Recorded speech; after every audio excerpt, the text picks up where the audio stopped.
Revive FM or its management.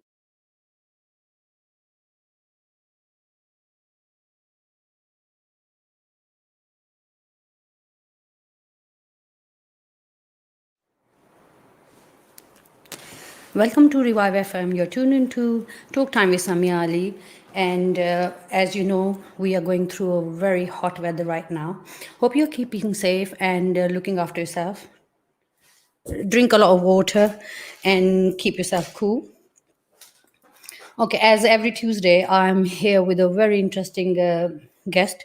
And my today's guest, I'm very excited about her being on my program today because she's a very how would I put into words, okay, she's a very wacky, witty and wonderful woman, and obviously she's into women empowerment. She's an activist. She is a youth worker. So I would like to welcome Yasmin Whittaker. Hi Yasmin, Hey, how are you? hey, can you see me? Hello. Yes, I can see you absolutely fine. What about Sorry, yourself? I'm a Can bit you see me? blustery, but it's really, really hot. I know it's hot, but you're looking hot. Glamorous as ever. Okay. Uh, I can't hear you as Let me loud put the as volume I up. would like to. I don't know if it's your side. Can you hear me now? Yes, I can go on to say something else. I can hear you, but I want to hear you a bit more clear. What would you like me to say? My name is Yasmin Whittaker Khan. All right, Hello, yeah. Please everybody. introduce yourself because I just introduced you, just touched your introduction. But I would like you to introduce to all my audience. What I mean, they know your name now, but what you do and whatever you want to share with you. And you can hear me, can you? I can hear you. Yes. Yeah? Yeah. Okay. I'm Yasmin Whittaker Khan. I'm a youth worker primarily in Islington. That's what I've done all my life, really. I started off with a fantasy at 16 that I was going to be a chef, but really I just realised I just like eating rather than doing all the other hard work. Okay. And I'm just being given a charger because my phone is on the On the on low. its last legs. Oh Um, God. Okay. Tika, yeah, Tika, thank you. So you've got lovely family assistants here, everyone working for you. Um, and I run an organisation called Insan Culture Club. I Insan don't know. Culture Club. Okay. Yeah. And I'm also a director of the South Asian theatre company, a dance and music theatre company. Yeah. They Okay. do dance and music production called Gadam. So Kadam. It's Kadam, called yeah, it's Kadam. an amazing company. They do lots of classical Indian dance, but contemporary stuff as well, and they promote music as well. Mhm. The director Sanjeevani Datta has been there for many a year, and it's just amazing. And I started up in San Culture Club about 4 years ago, 2016, and Mhm. 4 years have flown by. It's hard work. Mhm. Only in the lockdown period, I've been given the opportunity to develop Insan Culture Club more so. We've got a really solid board of directors. We've got a new sort of marketing person on board. We've got a finance project manager. So it's all like coming together. Like, really clever people have all that in Oh place. yes, And yes. finally, I feel like I'm a grown up now. And we've got like a proper board, and it's not me just running around like a headless chicken trying to organize events. We do depend on volunteers a lot. You do. So Okay. our volunteers are brilliant. I mean, without voluntary work, I don't know what one would do. The volunteers are excellent, and our audiences, primarily without them, we wouldn't exist. And our audiences are the best ever. Best. Okay. Hmm. What you're going to wonder is, what does Insan Culture Club do? Yeah, please, if you Yes, can so explain a we've bit got more. Yeah. audiences, we've got a board. I'm feeling grown up, but what do? We Hmm. raise human rights issues through music and art, and that could be Right. through literature, it could be through film, it could be from Hmm. Qawwali, it could be from spoken word, hip hop, rap. But it's about social issues that we all are concerned about, Concerned and we about. primarily concentrate on Pakistan. However, Okay. our motive is South Asia, so it's looking at Pakistan as a starting point, but those issues are universal. So they go across the board to South Asia as well, India, Sri Lanka, Bangladesh, and we're slowly building audiences from different communities as well.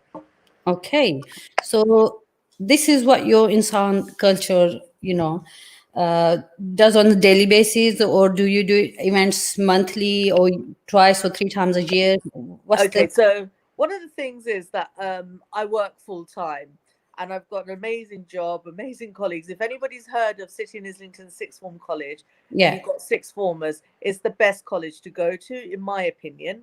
All Other right. people might have other opinions, and you might, but in terms of mainstream education, central London, really good. So I've got a full time job there. We've got amazing young people, etc. So I'm able to sort of sorry, I was just reading something that came through. I'm able to do events as and when people turn up, people are interested, or the subject matter interests me. Often there'll be musicians coming from Pakistan, India, Bangladesh, and they'll say, "Oh, we'd like to do a show." So we say, "Okay, that's great, fantastic. Join us." And we'll put a show together. Other times we can't do it, we don't have time. But on average, we do about 4 shows a year. Then we Okay. do lots of voluntary stuff, like, for example, the Shabaz Qalandar Darbar was uh, had a bomb attack. So can you still see me? No, actually, I lost you. I can't. I Uh, can hear you, but I can't see you. oh, there That's you are. better. There you are. All Um, right. and we did a Damal, and it was like a kind of a recognition of the importance of Sufism and what had happened. You know, people have opinions, but terrorism isn't one Yeah. of the ways to express your opinions. True. So we went to SOAS University. We set up and made a little mini darbar type thing. Yes, I remember that. Were you there? Yeah. I was there. Absolutely, I was there. One of the best Sufi event you created. It was, I think, one of the best and only the one, I suppose, in London. I never No, been there's to. been others. We've had a Yeah. Sufi funk night in a club in Camden Okay. with Ari Bazar and a dancer, and sitar players and tabla players, etc. We've done qawwalis come under Sufism as Yeah. well, so we've Yeah. done a number of qawwalis. What we like to do is take the ordinary out of the ordinary and put it in an extraordinary or a kind of unconventional setting. So to have a Sufi funk night in central Camden was like kind of, let's get a new audience engaged in Sufism in Pakistan, in Pakistan's issues, the music industry. We had Zara Shah reciting her poetry. So what we do is we help young amateurs as well as excellent professionals, and we put on shows that are in a way chilled.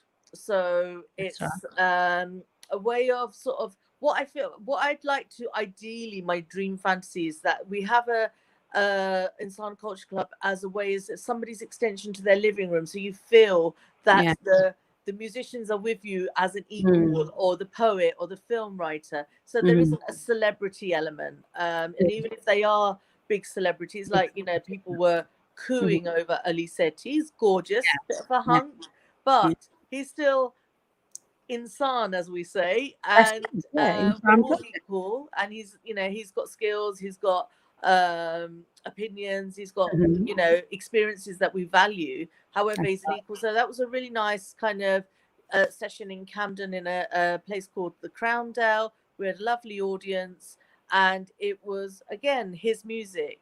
We've had Rethinking Pakistan book launch in the Frontline Club, which is a very prestigious journalist hub in London, and they do amazing book launches. And there was like an anthology of writers who had written their views on rethinking Pakistan and modern Pakistan. We've had Kathak dancers, we've had Bharatanatyam dancers, I can't remember everything, but going back to the Sufi Damal thing at the SOAS University, what we Yeah. did and our aim was that was to sort of recreate a little mini darbar, but it was free, and we don't have any public funds, so it's usually my husband moaning at the end of the day like I've rinsed him out, and really amazing supporters. We've got a lovely friend called Amr Mukhtar. He's always dipping He's always over there. over and above. He dips into his pocket. We've got an amazing friend, Aisha Siddiqa, Dr. Aisha Siddiqa. She sort of helps as she can, Okay. and she's got great contacts. We've got Qalandar Arts, Hassan Khan, as well. They do amazing work. And one of the other people, he's a lovely guy, and he probably won't want any recognition. And a friend of ours, Margul, had introduced us, was Wasim at Tayyib's, and he's always dishing out the best biryani for our audiences. So every little helps. Of course. On the Darbar day, I'm waffling on, but I'm not going to stop. You've given me like this, like No. Go ahead. on the Darbar day, we just got up early in the morning and set up a tent in the forecourt of SOAS, and then some bright spark rang me up, because obviously I'm a bit of an English person and a bit of a Pakistani, so I'm not aware of all the cultural nuances. And they said, "Oh, you're doing like a damal, but is there going to be langar?" And I was like, "What's langar?" I remember there was a longer, yes. And I was like, "Oh my God." And it was like an hour before we were leaving, so I made this big deg of dal and rice and took it there, and like little disposable cups, and it was like a nice gesture. It was sweet, proper thing, honestly. And the dal was so tasty. I don't know whoever cooked it. Compliment to the chef. It was me. Oh, really? Wow. Right. I'm actually Take the shock out of your voice. I'm actually impressed, because I didn't think you could cook. I can eat and I can cook. You can cook. Oh, that's good to know. So when you're cooking the dal again, I'm definitely going to. Dal is my simple thing that I can make in 20 minutes. So. Oh, wow. Okay. Yasmin, I mean, you was born and brought up here in UK, yeah? Yeah. I mean, obviously. Why does cultural events mean so much to you? Okay.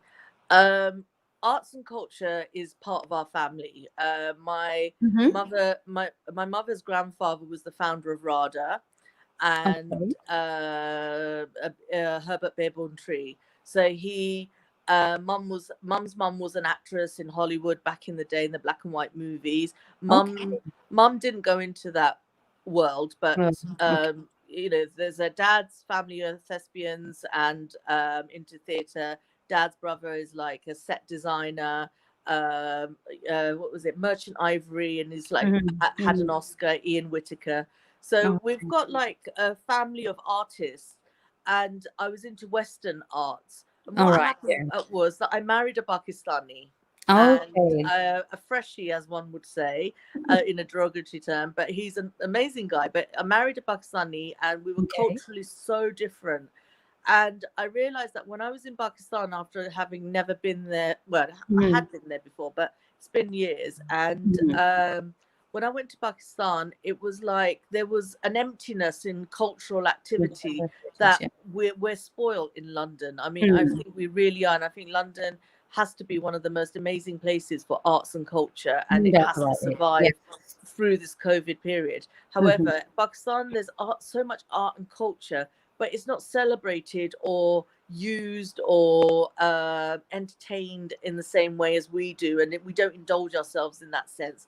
And I felt like that a lot of us Pakistanis, I'm including myself, my first trip over when I first met my husband was like, oh my God, look at all these fabrics, look at all these Asian things. I want this, I want that. And we just had a shopping spree every time I went to shops. Everything was new and exciting. Second time I went over, I was like, oh, I've done the shopping. I want to go to a theatre, or I want to go and see a film. And it was like, oh no, we do this, or we'll call the artist to the house and things like that. And so that got me thinking that we invest in land out there, we invest in money into clothes, fashion, we'd go and have our weddings there. What do we invest in the arts capital of the country? And if I've married a Pakistani, I have to invest something back, and I owe something back to this land where I go as a tourist. And then I used to write for the Mail on Sunday as a guest columnist, and Salman Taseer got assassinated, Oh, right. and Okay. and it was very early in the days when I got married, and I was horrified at what happened to Salman Taseer, and I was going to write about it. I think I did write about it, and we were going to publish it. And then my husband said, actually, do you know what? We're just newly married, and Pakistan is quite sensitive about the issue with Asma and all the stuff around Salman Taseer's assassination. And he said, look, I hope you don't mind, but can we just pin it for, now, write it later when the climate is cooler. So because I didn't understand, I had to respect his wishes. And he said that impact would affect his family as well, of whatever I do in the UK, which the Pakistani community seem to be very close-knit in that sense. And so I put a stop to it. But then Sabine Mehbood got assassinated. Yeah. And I just thought, oh my God, I can't stay quiet anymore. And I thought, what's a good way of addressing these issues without being controversial, without getting people's backs up? I mean, I'm controversial in my own sense that as soon as I open my gob, everyone's like, oh my God, what she said, or my in-laws are always like, oh my God, what should I say next? Dar ke raho. Yeah, she's a ticking bomb. Yeah. Time bomb waiting to go off, especially, or as my husband would say, 7-Up the bottle phat gayi hai, No. No, I love the way you speak Punjabi as well. It's a beautiful combination of Punjabi and then from Punjabi to English. Okay, on that note, we're going to take a short break and we'll be back soon. Okay. If you want to advertise your business on Revive FM, then visit www.revivefm.co.uk. Alternatively, contact our sales team now on 07944 56 5616. That's 07944 56 5616. Thinking about selling or letting your home? With Maxwell Estates, you don't need to look any further. Well established with over 15 years of experience, Maxwell Estates are specialists in residential sales and lettings. We manage over 200 properties in and around Northwest London, keeping our landlords and tenants updated with all the latest laws and legislations. Based in Edgware, our experienced specialist negotiators always ensure we maximize the full potential of your property. Call us now on 0208 952 0808 for a free no obligation quotation, or visit our website www.maxwellestates.co.uk for further information. Maxwell Estates, the name you can trust. As we open things up again, how do we keep safe? Max runs a cafe. We've worked really hard to make the coffee shop COVID safe. Keep 2 meters apart, or 1 meter with extra precautions. Follow our new one-way system. Use the extra hand sanitizer, and try to stay at your table as much as possible. We can't wait to welcome everyone back, but please remember the safety guidelines so we can all stay open. Stay alert. Control the virus. Save lives. Did you know that girls like Noura walk an average of 3 miles every day in search of clean water to support their families? Minhaj Welfare Foundation believes you can end the water crisis by building small and large-scale water projects. Your charity is helping improve the lives of communities living in the poorest regions of the world. However, more needs to be done. Support Water for All. Donate today. Call us now, 0300 3030 777.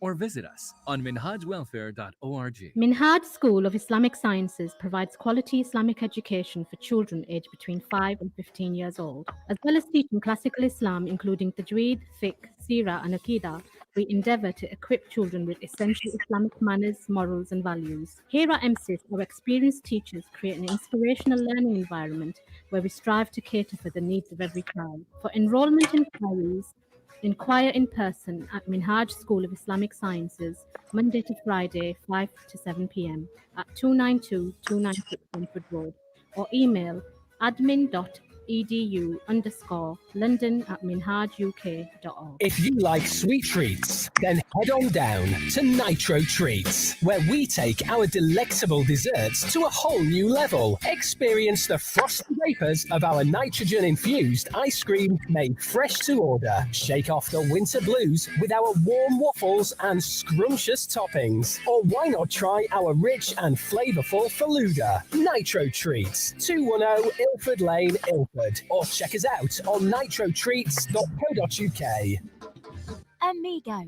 the signature name when it comes to burgers and shakes. Our succulent burgers are prepared in front of you while you wait.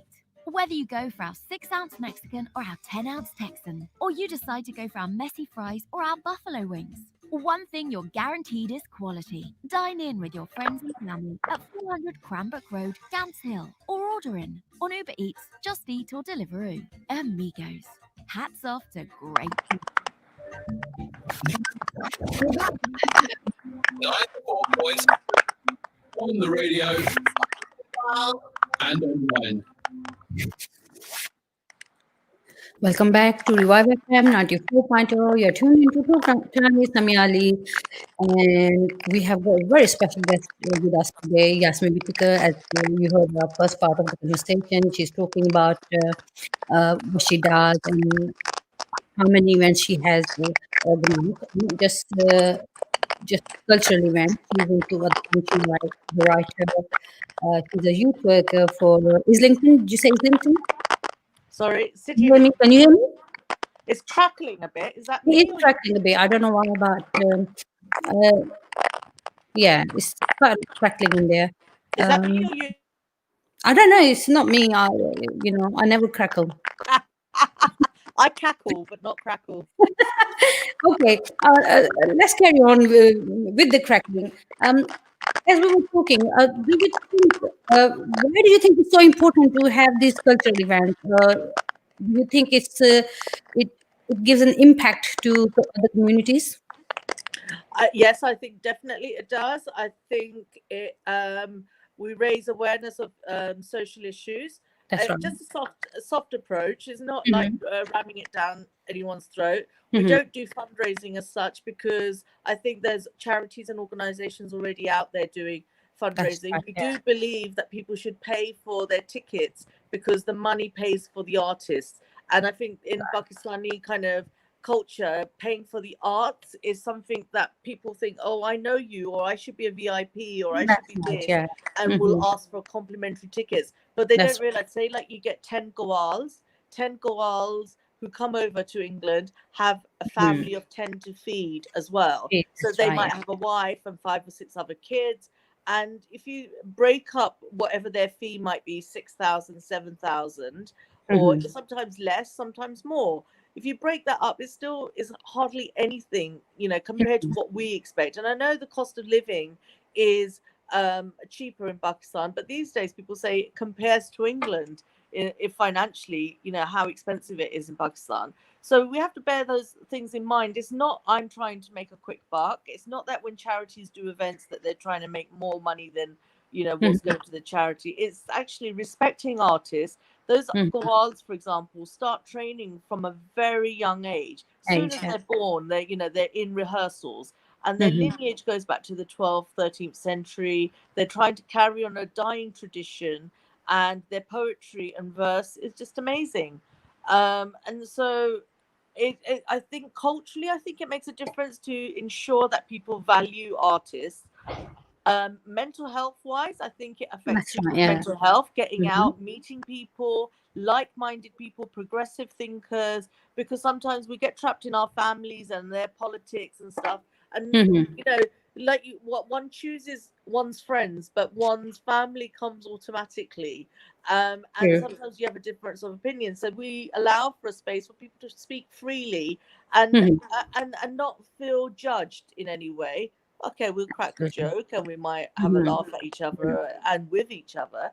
However, it's a space to feel safe and a space to explore ideas, ideologies, and disagree and agree. So I think there's a value there. I also think there's a value in making new friends, connecting with people. I think there's also a value that I'm trying to break down, or our team, we're trying to break down the position of celebrity. I don't like celebrity. I don't like VIP culture.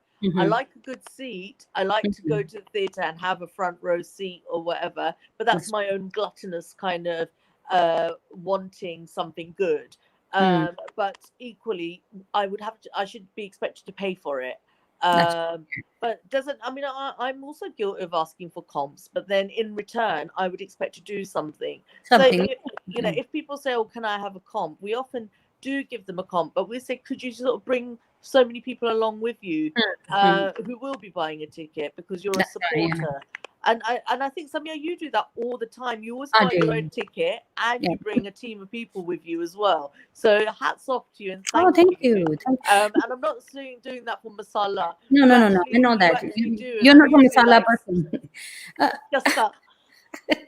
No, because I do events as well, as you know, I do cultural events as well, and I know how Yeah. important it is for especially our community to support each other.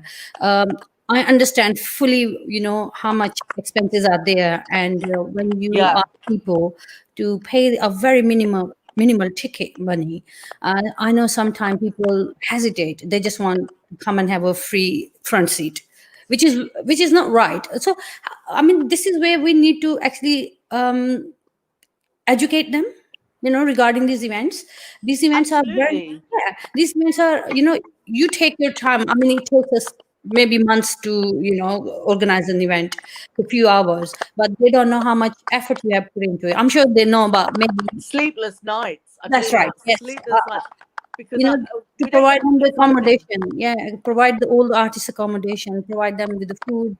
Some people are, they're traveling from so far away. You help them with the tickets as well. So there's a lot more behind the scene than what they just see for a few hours. They think, oh, the 2-3 घंटे दा है, सीते ticket rakhi. Some people like say these I things. know, I know. Right. Well, I'm sure you I know. keep going back to food, but my Yeah. sister-in-law's an amazing cook, and she All cooks right. all day, and it takes us 10 minutes to eat it. You know, Yeah, oh, absolutely. bechari pie bana ke the halwe and all Uh-huh. that, and it's like she's dying at the stove, and then we go, oh my god, it's amazing, and we just guzzle it up, and it's the same Yeah, thing. To create an event is like to absolutely. create an amazing dish, Dish, provide absolutely. an audience with a menu Mhm. of delight and Mm. enlightenment in the That's sense right. of There is so much meeting. for them to come, like you said, for the mental health. It's like a day out, do something that's close to your heart. I have attended all your Kawali events, and honest to God, you just forget about what there is, all those problems you are facing in your life. So you forget all about that because it's spiritually, enlightens you. And to pay 20-30 pounds for it is nothing, honestly. But as we said, we need to educate our people, regarding this scenario. Okay, ठीक है, complimentary भी लिया करो, पर ना Complimentary ले लो मर्दा ले लो, थोड़े नाल लेकिन ले आओ लेके जिन्हें आओ, पैसे हाँ, देवन दे that's right. That's right, yeah. Bring a group of friends, ਉਹਨਾਂ ਨਾਲ ਲੈ ਕੇ also आओ. share it on social media, tag us, That's right, do yeah, stuff that yeah. would help us, and then you're part of the team, you become Yeah, part of the team. You yeah. don't, I mean, it's like other you go to scenario a is party our and you don't people are bring always, anything. yeah. Other scenarios, our people are always waiting for the last day to get the ticket, Yeah. last minute tickets. They're not happy to buy it even a week before because I think पता नहीं मैं जाऊँगा कि नहीं, जाऊँगी कि नहीं. So why should I spend money? मासी बरकत आ जाना रोटी खाने वास्ते. And that's the first thing they ask: is there food there? It's going to be some food. Yeah. Yeah. So yeah, it's such a difficult thing to. It's not actually that difficult to have the awareness of what the event organizer are doing for them to have a few hours of entertainment. I think partly I am guilty as well. So I can't And just you. put it on the audience as a whole. I'm guilty Mm. because I've never done this before. I've done events where it's in an environment where people are, Western events where people are expected to That's pay right. tickets and you either come or you don't come. Don't come yet. With our events, it's new to me. I'm learning, Mm-hmm. and we've got, like I said, amazing volunteers, really Oh nice yeah, people yeah. that want to help us out, Mm-hmm. and they know that it's not public. Actually, can I just say we've submitted our first public fund application grant. Oh, excellent. Well I done. don't know whether we'll get it or not. That's right. Yeah, but at least you have It's the first started time. it. It's after 4 years, and Oh. my husband's name is Mehboob. Mebs has been like forking out, and Dr. Amar has been forking out, and Mom and my sisters or whoever. I just think it's time now that we're actually providing something that is bringing our communities together. and we're reviving Pakistani arts in a way that hasn't been done before. That's and right. I know that we're accessing younger people who want to explore the arts and our own cultural identity and heritage. I've learned a lot about my identity and heritage. And I celebrate being a Pakistani as much as I'm English. I celebrate both sides. That's amazing. That's the way I think all the youth who's been born and brought up here, we want them to feel that pride. Yeah. There's bad things to this country, although I think we're far more ahead on our race relations and things like that than most other places. But there's bad things in Pakistan, but it doesn't mean that we write those countries off, because within that, the people that are there, some of them are the most amazing, and my experience is limited, but I've got some amazing friends from Karachi. I've got like amazing friends that support us with art stuff. I've got an amazing barrister friend, Wafa Shah, who will advise me on who's who and what to do. Fatima Malik helps us. She's part of our team. There's really, really good people out there that enjoy the arts and will help. And I think I've been doing it on a voluntary. Now, if we get the funding, we'll be able to pay people properly, reduce the ticket price, and make it more accessible. Absolutely, yes. I mean, you're on the right track, and I'm sure, inshallah, because you got a long list of all the events you have been doing from your pocket, so I'm sure there shouldn't be no problem. And sorry, to just say about my pocket, it wasn't that. It was just I wanted to make sure that the project had legs. I didn't want to start applying for funding and then people sort of go, oh, why have you got the funding when you don't even do anything, or your events are rubbish? Oh, really? You do have guilt, and it's social, it got taxpayers' money. And I don't want to just take it without actually having some social responsibility where I meet the needs of what I'm saying I'm going to do. So it's quite important to sort of any business. I think you start off, you run it a bit, you learn the ropes, and then you think, okay, now I think this is a goer. All right. Okay. No, you're absolutely right. And is that apart from your events, you do some filmmaking as a very short film which you have shared with us, and they are actually some of them like 3-4 minutes short. No, is it? So I'm actually important message. I completely forgot to say when you asked me about what do I do. I was thinking, I know there's something else I do. I'm a playwright, so I write for film and theatre, and I completely forgot that because I'm a procrastinator, and I have been procrastinating for some time. However, I'm a published playwright, so my plays have toured in America, Philippines, Greece. It's been translated in Greek, UK. We've done a mini sort of series in Pakistan as well. We launched a playwriting course in Pakistan back in a few years back. So I am a playwright. I came into it by accident, but luckily my parents are into theatre, so I had like a helping hand. And my dad, bless him, he died a few years ago, 4 or 5 years ago, but he loved the fact that I was writing and I'd finally come over to the artistic side.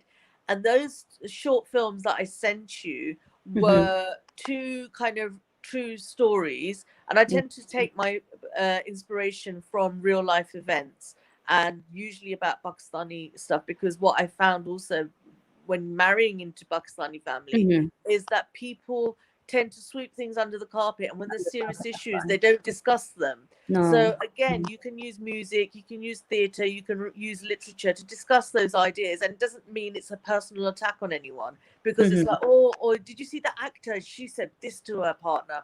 Oh my God.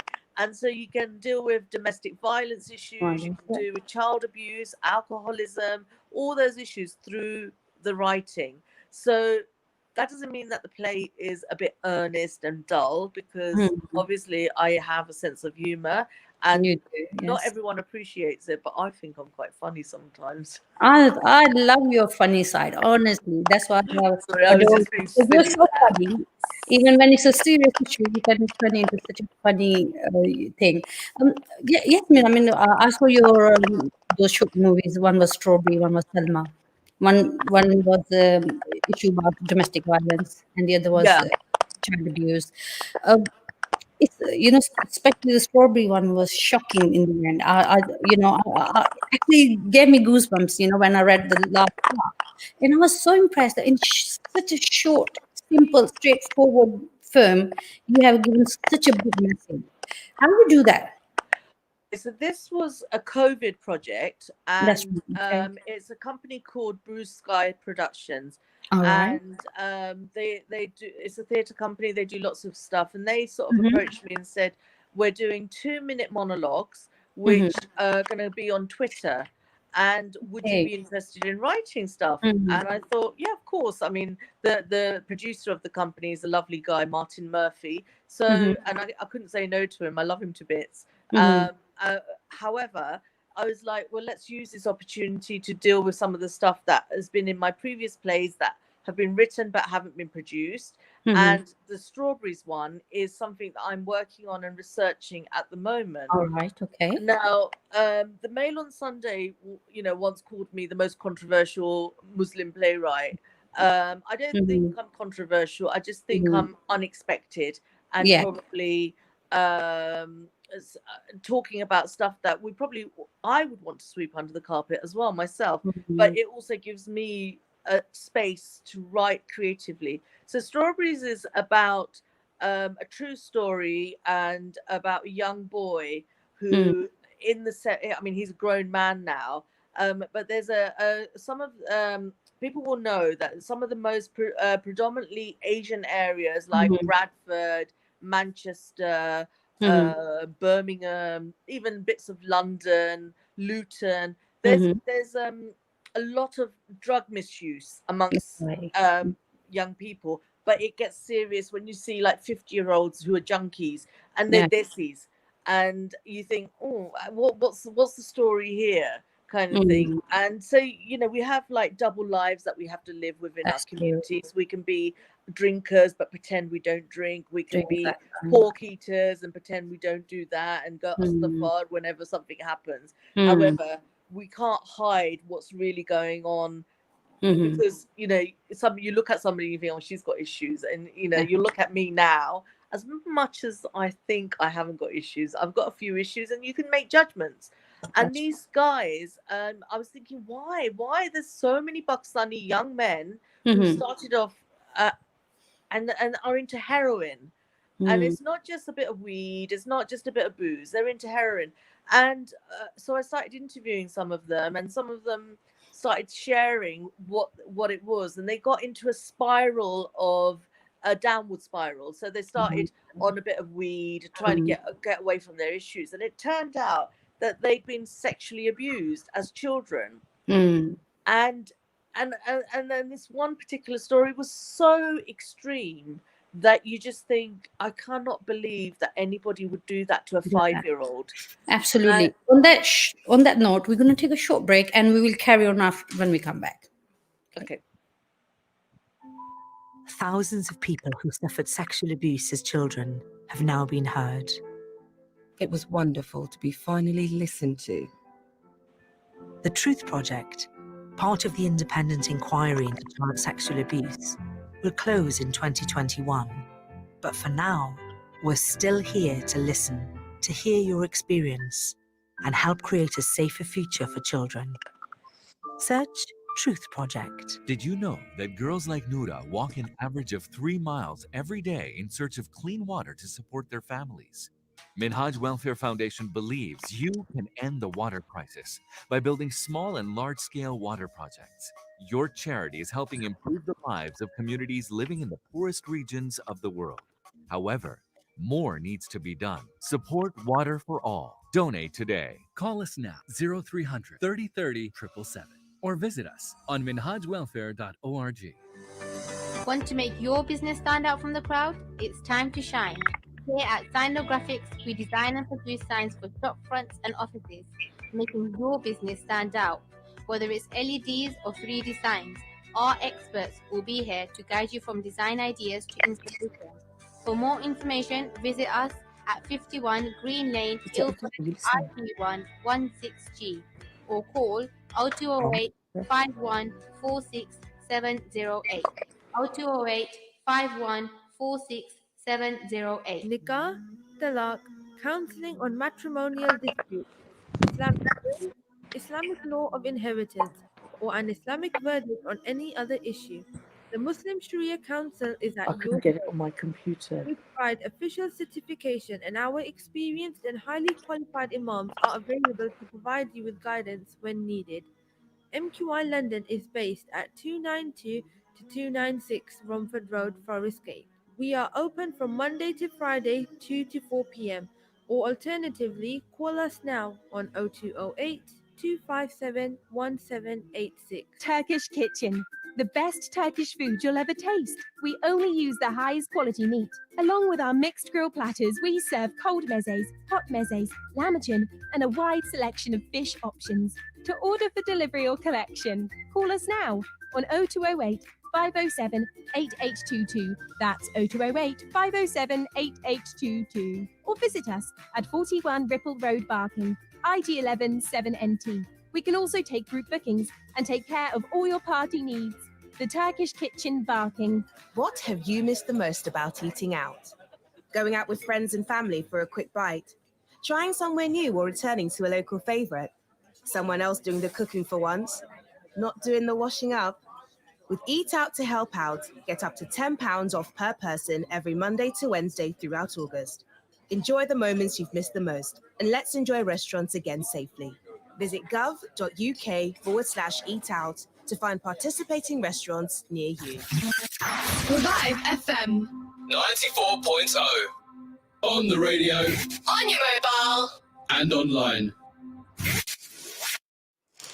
Welcome back to Revive FM 94.0. You're tuned in to Talk Time with Samia Ali and my very special, my very dear friend, Yasmin Whittaker is my guest today. And we've been talking about Yasmin's events she does and her foundation school Insan Culture.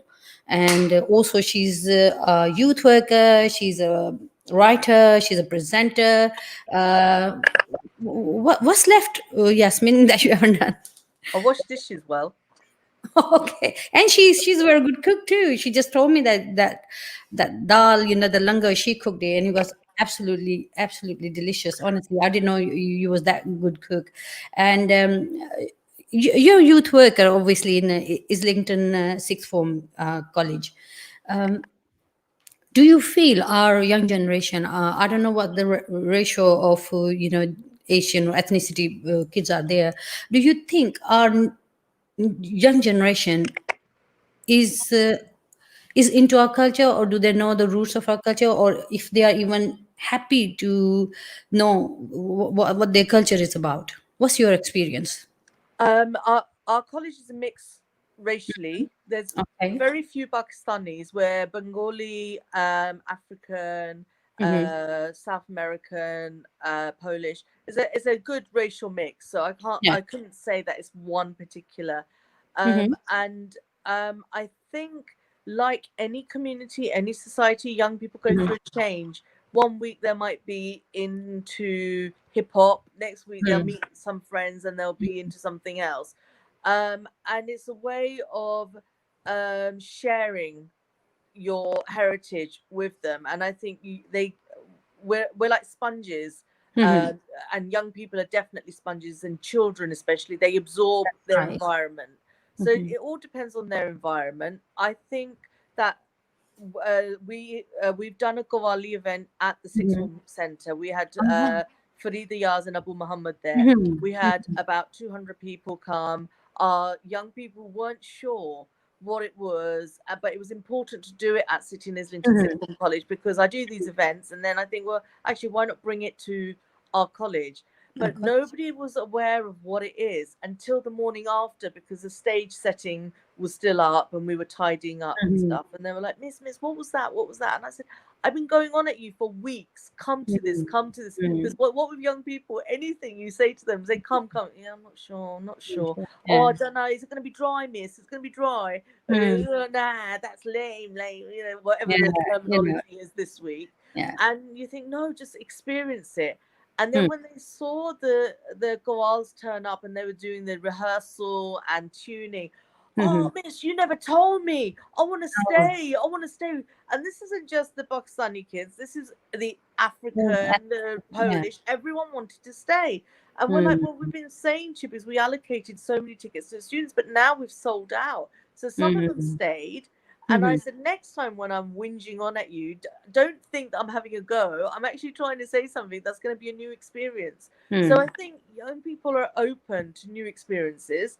All right. I think mainly, like all of us, we Mm-hmm. absorb what our families expect of us at Mm-hmm. home. And when you're younger, sometimes you don't have the confidence to say, actually, Mum, I don't like ghazals. I actually Mm-hmm. like listening to old school Bhangra, or I like to listen to Run DMC or whatever. We don't sometimes have that. We just take it in and have a secret life of what we like, and it makes it special because if you're in big families, you want something that's yours as well. Right. Yeah. So I would say I can't generalize, but I think most young people, if the art form, if the subject matter is delivered to them in an Mm-hmm. interesting, fun way, Fun way. engaging, they Mm. will take it, see if they like it, and reject it or not. But at Mm. least they've had that moment of input, and That's they can decide for themselves and they can true. make an informed choice. So it's, as much as I try to, say, come, you're going to really like this. Oh, Mm-hmm. but my mate's not coming, or this or that, or and then finally they get there and they have a great time. Yeah, I mean, this is really, I mean, the work you're doing is, the bridging the gap between, two generations as well. Because younger generation, it's not their fault if they don't know our culture because they're born in a completely different culture, you know. So it's up to us how we introduce them the culture that interests them. If it's boring, or if it's, as you said, say dry, obviously, then they're not gonna, even if they come, they will just leave the place, they're not interested. But obviously, and Kawali, you said that you had Kawali done in the college, which must be a very different thing for them to, hear and to see how it goes. Kawali is a part of Sufism, but very important part of our culture, isn't it? Because our culture has got a big part that includes Sufism, Kawali, and other than that, did you think? I mean, obviously, you have experienced all this during your events. People get interested. What is the most interesting thing for people that they buy ticket? Is it Kawali? Is it your theater? Is it or is it mixed or everything? What do you think is the most popular between our communities, or even to anyone who sees, oh, Yasmin's dreaming, I'm definitely going to go there. So tell me that one. First of all, if You're it's free, smiling. if it's free, If they're it's free, there. all right. So okay. So the most So attractive thing is if it's free. it's not genre specific. If All there's right. a price tag, that will, but that's fair enough as well. People have Mm. responsibilities with Sure. families. They have Sure. to decide what they're going to spend their disposable Mm. income on. So Sure. if you're a family of 6 and you want to come, it's a fortune. Mm. You could sort of go to an event. So finance is an important part. I Mhm. think one of the things you said was that it's our fault as well for not presenting the culture to the young That's people. right. I Yeah. don't think it's an issue necessarily of fault. I Mhm. think it's a social responsibility of Mhm. the state, Pakistani government, Indian Mhm. governments, UK arts people have a responsibility to That's make right. sure arts is accessible. So families have so many responsibilities as well, and sometimes they don't even know what is what is out there, because they've also had responsibilities of doing a day job, coming home, cooking, cleaning, looking after, or they've got careers that they're pursuing, Mm. or Mm. they've not been introduced to new stuff. So I think if we take fault out of it, I think we should I pass should it have on been to our used government. responsibility. Yes. No, Not. no. I think Yeah. it is a fault, but Mhm. it's a sort of a responsibility we should take Mhm. to rectify things. And Mm. what our governments should be doing is pushing for artists to Mm. survive. I That. know there's a big thrive on Pakistan encouraging tourism. I've got Mhm. a million and one ideas bursting Really? if I could live in Pakistan, I would do this, this, this. But also, if I lived in Pakistan, within 10 minutes, somebody would like be beating me up, thinking she's a gobby one. Who, inu kaun bardasht karega, because I'm opinionated, and it's okay for women to be opinionated. It's okay for children to be opinionated. It's better to have an opinion and than to have one. agree to disagree than just sort of like say, oh no, I'm too scared to say that. And I don't think anyone, if we give that scope to each other, anyone's gonna question it as such. I don't know. So I think there is a social responsibility for our state, whichever state we're in, to educate our young people, but also make arts accessible for older people as well. Okay, you currently writing a autobiographical fiction called Pork Chops and Chapatis. What's that all about? It's a very no, honestly, because it's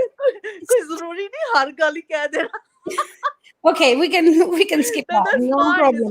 It's fine. It's absolutely okay. fine. We talk about that fantasy children's book you're writing. Forget about the. No. I'm going to talk about pork chops and chapatis because. Go ahead. I mean, that's why I asked you. I want you to talk about. I know. I just thought, instantly the title is like, It's like shocking. chops, Chapati and that. Oh gosh. Yeah. Who mixed these two? Chapati and that? No one. But the thing is, I'm mixed heritage. So and so the Gora side of me I thought was like the pork chops, and the Desi side was the rotis. And like it's like a symbolic that Gora side. And it's like, or gore sur khande a. So gore sur, that's like you always hear. And do you eat sur to sur khani hai? Like really? It's mostly Pakistanis. Or why is your name Whitaker? Or things like that, which is fine. I don't mind, and it's something different. And I love roti, so everything always goes back to food for me, mate. That's true. So roti and pindiya, I couldn't call it roti pindi because then where's the gora bit in it? So that's why it's called pork chops and chapatis, and it's an autobiographical kind of fiction. The reason why it's fiction is based on my life story. But to protect the not so innocent, because I have to change the settings a bit, and it's not it's not necessarily to protect the innocent. It's the not so innocent that I'm protecting, because I think they now have children, they have their own responsibilities. But my heritage is that I'm adopted, and my parents are English, but my biological family I'm still in touch with, and. For whatever reason, they're Pakistani, and I'm born in London, but I am a Pakistani. And the Pakistani family are amazing. I'm still, my dadke and my nanke, my maternal and my paternal. I'm in touch with them, and having sort of gone around the world and done whatever I've had to do. There's a saying in Punjabi that my mother-in-law, who bless her soul, who's passed away a few years ago, used to say, "Jithe di khoti utthe aan khloti," right? So the donkey, wherever that donkey came from, it always comes back home to the same place. So I'm that khoti that got adopted, but traveled the world and then came back. And I'm not saying khoti in a derogatory way. I think khotis are lovely. No. So I've come back and I've married back into my own family, and I've sort of had this traditional arranged marriage thing, which wasn't arranged by anyone. It was deranged by myself and my husband. And it works. So the story is about the honor killing of my mother when I was 5. She was murdered. It's about me going into adoption. It's about my life as a teenager, growing up in a mixed heritage family. It's about my adopted mum, Felicity, who is now 92, and she's still a rock and roll power, horse of a woman that is politically sane and socially responsible. And it's about my in-laws, who are a positive example of Pakistani families, because my dadke On the bad side, they're Mandi Bawaldeen, right? So anybody who knows Pakistan, Mandi Bawaldeen are like gangster world. Oh, You know, really? yeah, there's like Mhm. they're lovely people as individuals, but culturally the family have got some old ways of living, and they've been living in England for many years. Whereas my in-laws are Pakistani, but only one or two of them are in this country, and the ones in Pakistan are very grounded. I'm proud of them. Maybe I'm saying this because they're in the next room and I'm sitting in their living room. No, Chum even if you chum were salama even if laria, you're but they sitting in front genuinely of are them, lovely. and I know you're the person who says that as he feels or as she feels. So I'm sure ke No, they are isliye, lovely, and yeah. it's a positive experience. So that's what pork chops and chapatis is All about. right. Um, I mean, this is actually very interesting. Whatever you have told me, I'm already looking forward to read your book. Or is it going to be a autographic book, or is it just is it going to be big book or small book that people will? I'm only 21, so there's not that many years to write about All right. autobiography. Okay, I believe that. I believe that. Okay. No, I mean, obviously, it's actually not just your story. So many girls who's been through what you've been Absolutely. through. It's gonna be a very important awareness for us people that what those children, how they feel, what they go through.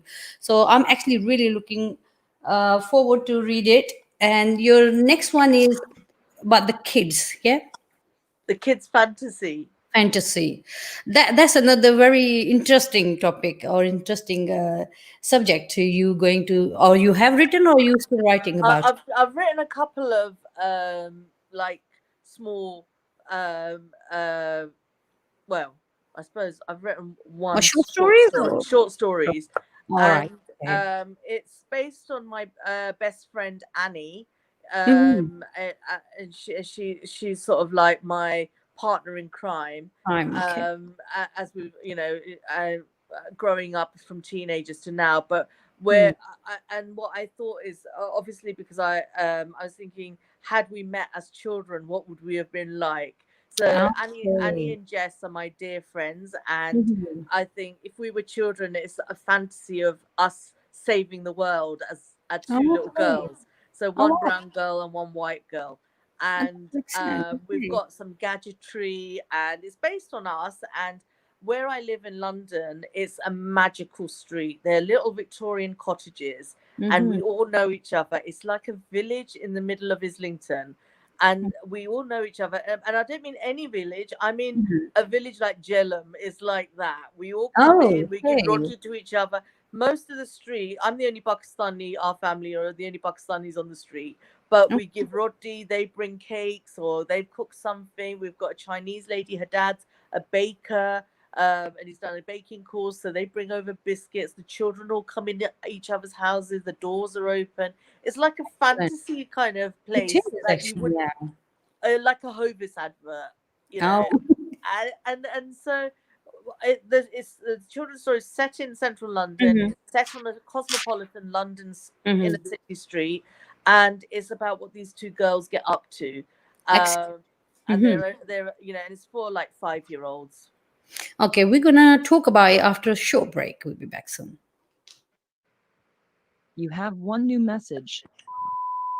Can you please help us? We are running out of food. We have many requests like this on a daily basis. Join us and help us keep families together. During this pandemic, many vulnerable and elderly people here and abroad need our support. Our teams are risking their lives to help save others, but we need your support. Call us now on 0114 365 4454 or visit us at familiesrelief.org. Want to make your business stand out from the crowd? It's time to shine. Here at Graphics, we design and produce signs for shop fronts and offices, making your business stand out. Whether it's LEDs or 3D signs, our experts will be here to guide you from design ideas to installation. For more information, visit us at 51 Green Lane, Ilford, IG1 16G, or call 0208 5146 708. 0208 5146 708. Turkish Kitchen.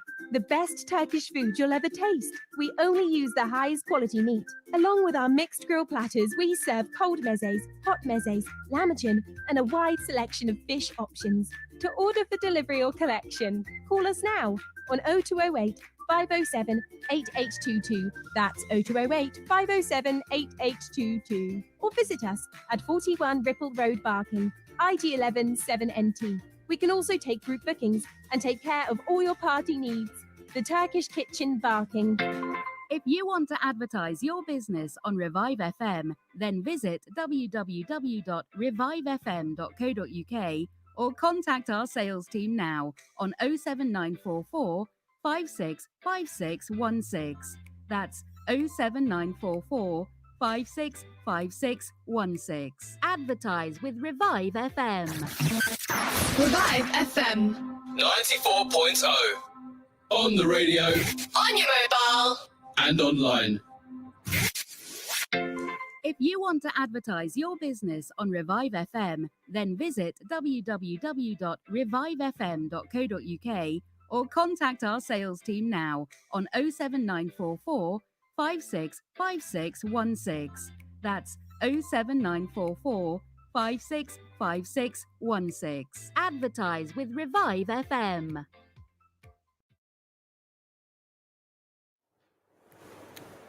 Welcome back to Revive FM 94.0. You're tuned into Talk Time with Samia Ali. We have got, as I keep repeating, a very interesting, very intelligent, witty, wacky Yasmin Whittaker.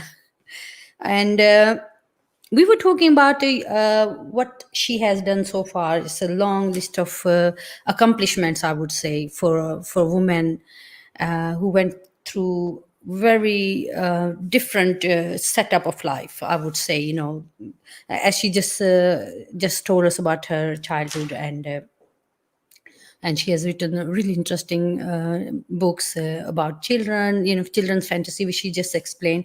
I was looking at your biography, I should say, or it says that she's developing a recipe book, Aloo Gori. Another very interesting, name for a recipe book. So what's that all about, Yasmin? Oh, I can't hear you. Can you hear me?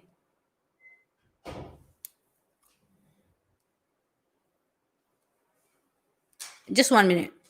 That's it. I think No, you've unmuted me. Yeah. Yeah? Now you're on.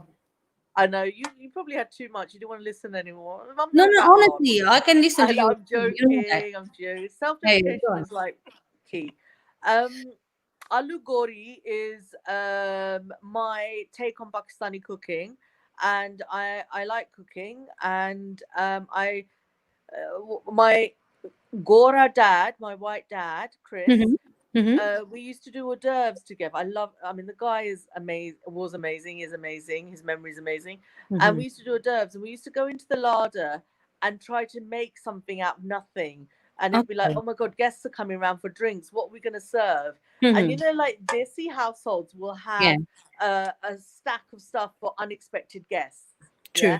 But True. in an English household, we have stuff that is food, and people will just eat whatever. Nobody makes a judgment that, oh, I went to their house and they didn't serve samosa or pakore. You know, nobody says anything like that. It's just like, oh, thank you very much. And even if you put 2 biscuits in front of somebody, that was a cultural learning for me. So my husband would say, oh, so we've got visitors coming. And I'm like, well, we've got a packet of biscuits and, you know, we'll get something from the shop. And they go, no, you have to make pulao, you have to make this, you have to make that. And I was like, I've got a full-time job. I've got like a charity that I'm running. I'm on the board of other things. I'm a writer. I haven't got time to start making digs for visitors that turn up in like 5 minutes notice. And so I started learning to cook Pakistani food, but with my own kind of twang to it, a twist to it. So a working girl's kind of recipe book that you can do dal in 20 minutes and taste good, as you said. So very good. You know, just make quick snacky things, but without having to sort of put too much effort in. you know, Mhm. and it's just my own little twist on it. What one of my friends, there was a magazine called Zyka a few years ago, and they Mhm. did an interview of how we, you know, Yasmin Whittaker Khan has Christmas. So, Okay. which was fun because it was like we got to cook Christmas dinner, and Okay. we did it in September because it was going to be a Mhm. publication for Christmas, but magazines always prepare in advance, and it was Everyone said that. so funny because it was like we dressed up the house for Christmas in September, and we're Okay. cooking Christmas dinner Mhm. and having Christmas crackers. And I Mhm. love Christmas, not for the religious reasons, but for the getting together. So it's The about being festivity, the desi, meat. Okay. but cooking like a gori, but cooking desi food. Okay, so that's why it's called aloo gori. Yeah, All right. and I love aloo. You do? My mother-in-law used to say, "Aloo kha kha ke apu aloo ho gayi hai." ये I'm सब माँ का एक assuming your people famous know Punjabi because I'm sort of refusing to speak Urdu because my Urdu is like "Aloo kha kha ke aap khud gori ho gayi ho." नहीं बड़ी अच्छी बोली है फिर बोलो अच्छा, शुक्रिया। मैं थोड़े से अंग्रेज एक्सेंट है ना, कोई इसलिए बहुत मैं ज्यादा बोल अच्छा लगता है अंग्रेज एक्सेंट नहीं, बहुत बहुत हंसी आती है लोगों को वो जब मैं तो बोलती हूँ आपकी जुबान ऐसे। नहीं नहीं आप बहुत अच्छी बोल रही हो कम ऑन अपने Thanks. हाँ you know you should give yourself credit तुम्हें 3 लैंग्वेजेस आती हैं I don't know if you know मुझे मोर देन 4 आती है, चौथी 4 आती हैं चौथी बकवास है। कौन सी है चौथी लैंग्वेज का नाम है बकवास। वो तो हम सबको आती है हाँ वैसे ये बड़ी अच्छी बात कही कि चौथी लैंग्वेज बकवास है जो कोई करते तो सब हैं लेकिन इंटरेस्टिंग बकवास किसी किसी की होती है कि नहीं मगर जो भी बोलता है वो खुद को समझता है कि वो अच्छा बकवास बोल रहा है। वो अच्छा बकवास कर रहा है हाँ बिल्कुल हाँ। हाँ बिल्कुल नहीं ये तो है क्योंकि वो अगर अच्छा नहीं समझेंगे तो फिर बोलेंगे कैसे खासकर जो मर्द है ना जिन्होंने हाँ कुछ हाँ अचीव नहीं किया, उनका हाँ बकवास बहुत ऊंचा होता है। अच्छा क्या कहते हैं वो जरा बताओ I was just thinking, you know, desi men, hmm, all men actually. I hmm. shouldn't say desi men. Yeah, they Oh they're man, so yeah, yeah, they like to brag about nothing. And you're like, nothing women do so much, and much. they don't actually Absolutely. recognize. Mhm. They just assume, oh, you know, changing nappies, cooking, cleaning. That's True. just like magic. And Mhm. okay, my wife is a doctor. Yeah, she's a doctor. She saves lives, and she comes home and cooks, cleans, mops the floor, True, yeah. dusts, and does the memangiri for all your guests and family, and does the len then. And that, Hmm. what do? You rock up and you go. Or what my husband does, I cook, Okay. and then Mhm. if it's turned out all right, he goes, "I make it. I Uh, made." Sorry, I know it does then. Like मैं बनाई है. मैं So, बनाई oh. अच्छा. Okay. But your Oh, he husband takes is credit. an amazing cook, isn't he? My husband, no. No, he told Who me he told you was. that? He No. told me. वो भी बकवास बोलता है फिर. No, he can make a very good breakfast. Well, That's that's about good. it. That's about it. Yes. He can't like cook curries and rice and chapatis. No, he can't. That amazing biryani that I had with Okay. the lemon in at one of your functions, and he was in the kitchen and he was working away Okay. He said that he cooked it. because he helped the chef. Okay. I'll cook him. This is like घर जाके हुन लड़ाई होनी है. No, it's done and gone. Doesn't matter. Chalo, if he felt like saying ke, No, I think we've got a sense of humor together. And yeah, he really likes your sense of humor because I told him today that if Yasmin's gonna be on my show, I said, oh, I really like her. She's gonna make everyone, listen to your program, and she's very funny, and make everyone cringe. But no, we've got a lovely banter. Your husband is amazing, and I think thank you. he's like, if he was a girl, he'd be my partner in crime. You know why? He can still be your partner in crime. It doesn't have to be a girl. No, that's true. Honestly, yeah. Okay, we're going to talk about now. I mean, we spoke about aloo gobi or aloo gori. Obviously, not gobi, gori. We talked about your pork chops and chapatis. We talked about fantasy children's book. You also design jewelry as well. I have seen you, sharing your pictures of really interesting, really weird kind of jewelry, which is very unusual, very unique. do you get time after all this, as a writer, as a teacher, as a, running your insan culture, doing all the other social, activities? How do you find time? And is it something that you enjoy doing it? Is it for yourself, or you want to just pass your time? What is it? What drives you I towards? don't really have that much time. You but don't. But you I still get do a it. bee in my I get a bee in my bonnet, and I want to do it, and I want to do it, and I get an idea, and by the Mhm. time you find an artist to do it or whatever, it takes like a lifetime. Lifetime. So I see. I see, it's like that this thing where, oh, my gobi is better than theirs. Why am I going to go to a Mhm. restaurant to eat that? I can make it better at home. It's Mhm. almost like I see something and I think I like the idea of that, but I want to learn how to do it. I love learning, but Mhm. I'm not a really academic person, but I like learning through experience. All right. Okay. And so and I love jewelry. Is that your design as well? Ni mera. And Kisi ori di neki hai, okay. right? Yeah, But because you do make really nice design. Even I remember asking you to please make one for me. Jera tu hale tikar nahi banaya. I know you're a busy person, but honestly, I was very impressed with the design. Very unique. yeah, I mean, you have that design, I nobody was else. trying to sort of raise money for Insan Culture Club, Mhm. and so I thought, you know what, I'm going to make jewelry. So we had Noor Jahan, we had Yeah. Jeremy Corbyn, we Mhm. had Bulle Shah jewelry. So I've done, we're doing that, and we're working on a jewelry range.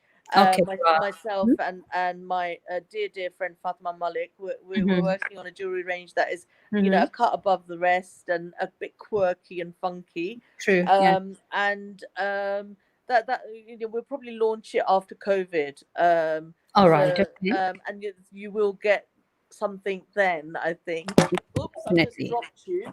That's okay. That's you, isn't I it? just I just dropped you there. That's okay. But I also made aprons one Christmas. I got the idea in my head that, oh, I want to make aprons, and I made sort of this Okay. truck art aprons. Took The out it. Friday Wow. night, for example, I got to my mum's, Mhm. and my sister's been saying, I wore some dress that I bought from Chapel Market about 6 years Mhm. ago. She said, if you see it, I want it, or can you make me one? And I was like, oh, I don't know. Mhm. So then I went to Mhm. IKEA and bought some cotton, and I thought, okay, Friday night about 11 o'clock after we'd had dinner and stuff, I got the sewing machine out and I got just sort of cut around the fabric, and I made her a dress that night, and Wow. then I finished it at 3 o'clock in the morning, went to bed and Wow. ironed it, Okay. and then presented it to her. I just like making stuff. One You're a night, creative person, actually. You can create quite a few things, like very talented. well, thank you. I think Yeah, it's I know. called Jack of all Honestly. trade, master of none. Because if you look at the safai on my sewing, it's not great, and I have Mm. lots of ideas on fashion and what things we can Sure. make, but I Mhm. don't have the time or the skill. One night I was lying down with my friend Wafa in lockdown, and I was just lying, and I was a bit bored, and I Mhm. said, Wafa, you know what I want to do? I want to make you a kimono, because I've just had a little snooze on the sofa. I have a love affair Mhm. with my sofa. I'm having like cheating with everyone. Snuggle on the sofa with Netflix is my favorite pastime.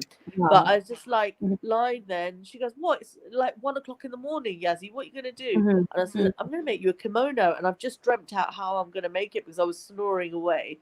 And she goes, "Really?" And I got up and I stitched her a kimono, and I'll send you a picture. Please do. She looked amazing in it. She looked gorgeous. I remember you So were wearing a kimono as well on one of the Kawali event, and I'd yeah. said to you that was really nice as Yeah, well. I don't I know whether hardly ever sew my own stuff. I've just made okay. myself on Saturday. I made myself a Frida Kahlo dress, but Yeah. that was because I wanted it, and a lockdown there's no darzies. But because Mhm. I've got a few lumps in unexpected places of rotis stashed away for a winter, Okay. Mm. I it's hard for me to make a cut. But when you've got somebody like my friend Wafa or Fatih who've got perfect figures that you can work around, and my sister Polly, it's easy to make a regular sort of dress for them. Okay. And I was gonna say, do you have any Instagram page or any link or anything that people can, or even We Insan culture? I would but, like you to share here. well, we Mhm. do have an Instagram page for Insan Culture Club. Okay. You won't get my jewelry and you won't get my dresses on there that much. It's usually Right. whatever's going on or an issue or subjects related to Insan Culture Club. But Mhm. that's on Insta. And we've got a Facebook page called Insan Culture Club. And we would really appreciate if you'd follow us, like us, True. because that will help us build our audiences and share some of the stuff that we, because it's not just about asking you to come to music events, it's Event. also making sure that there's information that goes out, general conversation pieces, and we Mhm. don't usually make an opinion on it. We share stuff that's out there and people make their own opinions, they make their own judgment, whether they agree with it, disagree. It's not a personal attack. Sometimes things are a bit sort of dark, sometimes people are like, oh, I didn't know this, sometimes they're fun, sometimes it's a song that we've heard. But what I Mhm. do want to do a shout out for, because I'm looking at the time as well, but I definitely want to. We've got we've done cabaret. One of our last events before lockdown was Karachi to Bombay cabaret night. Now this was something really difficult to sell to people because the concept of qawwalis is something known. You know, the concept of, you know, a Sufi night or a book reading. Those are, but cabaret was something that was very, very much the scene with our grandparents back in the day in Karachi and in Bombay when India was one. There wasn't a Pakistan, there wasn't the divide, and artists were able to move freely. And you know, we've all seen those films, the old films that our parents used to watch, like oh God, what is it? Naseeb, say, or Sholay, Bobby, Helen. That's who I was Helen. thinking. Okay. Helen the dancer. We've all seen those films, and they're cabaret dancers. So there was very much a hot scene in Karachi. There was some cabaret clubs in Lahore, but then over the divide and over cultures dividing and histories changing and musicians separating, because musicians used to go from Karachi to Bombay readily.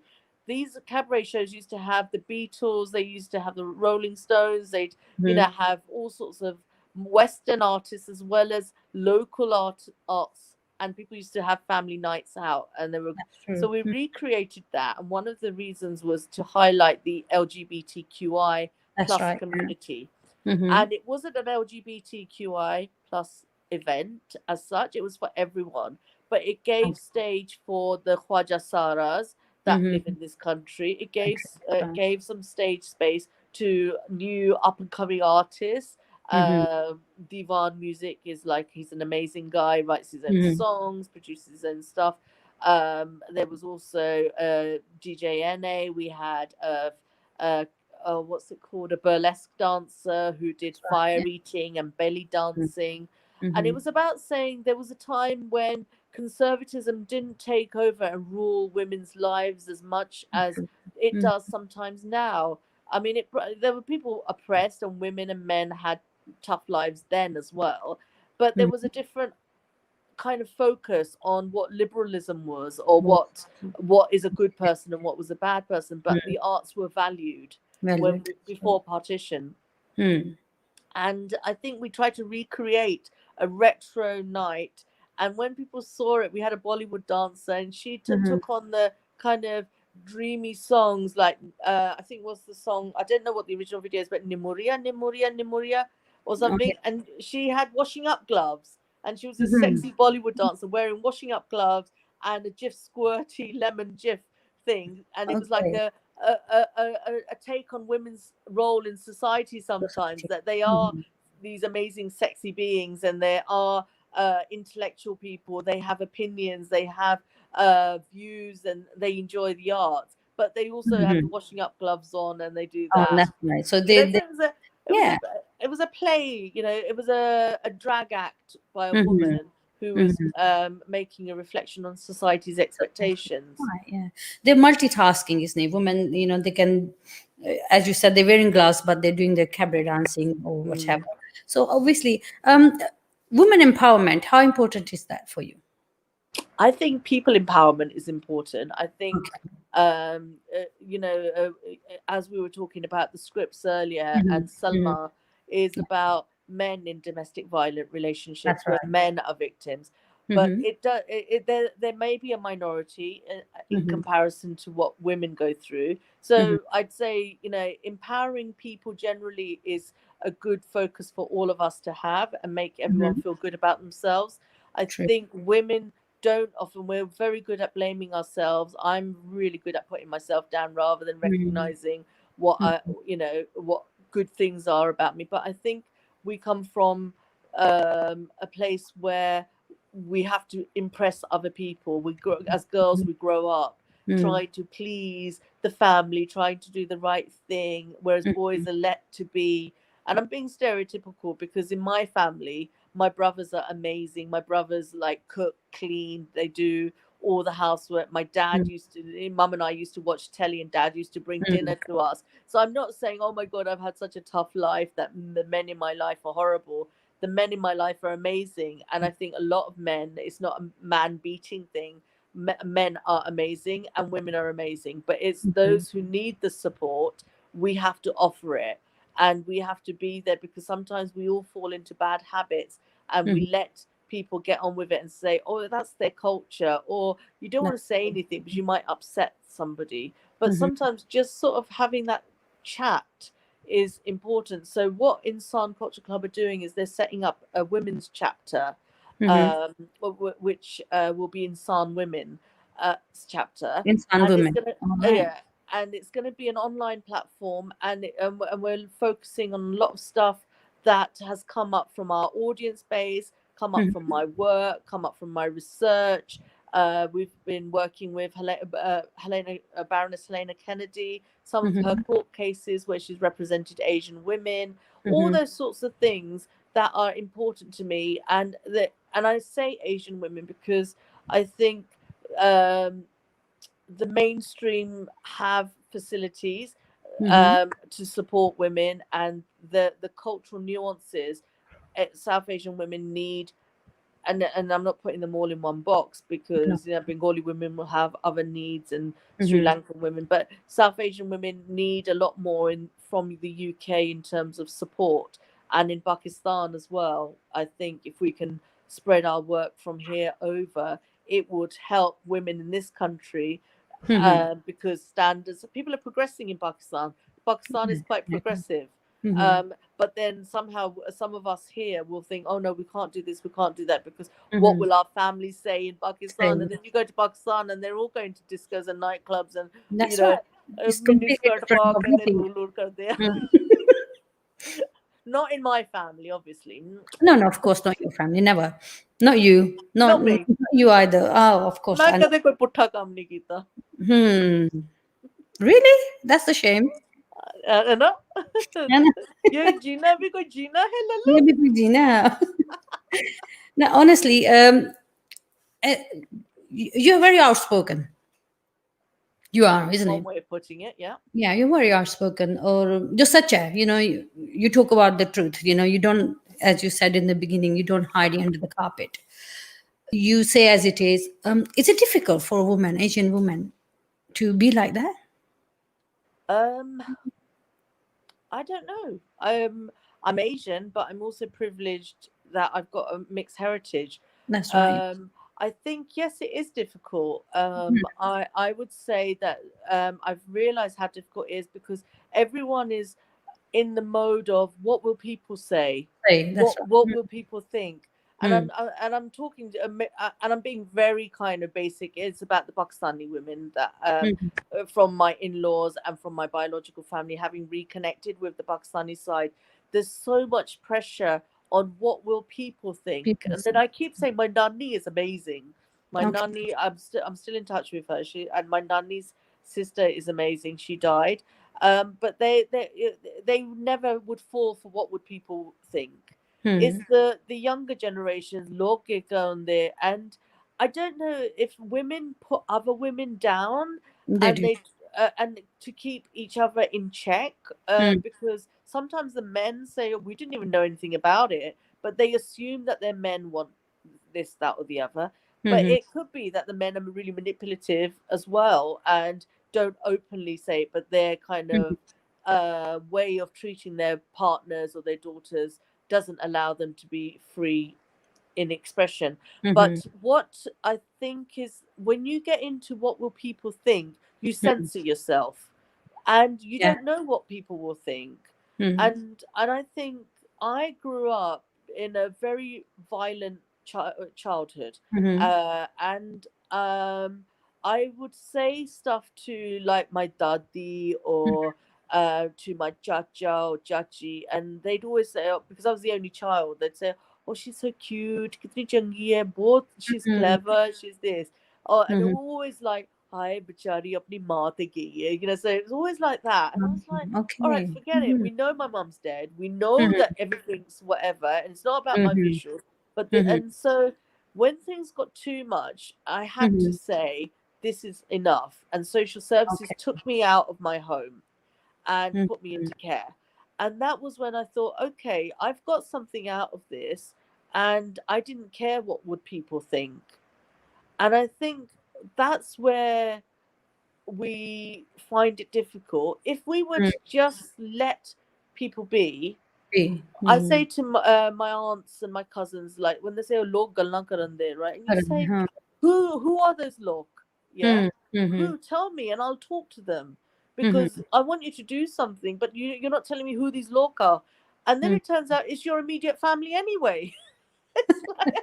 Yeah, that's absolutely right. Okay, they are the first one who's gonna say why she's talking like this. Why Yeah, she's and saying these things. Oh, a girl shouldn't be talking like that. You know how it is. People actually judge you on the basis of how openly you can talk about these issues, which is, I think, which is take a lot but of do you courage. do you think people actually judge you, or do you think people are like a bit more like, "Oh my god, she said it," but they're not going to judge you? Because if I was to tell you that I was having period pains, you Hmm. know that you might be having them as well.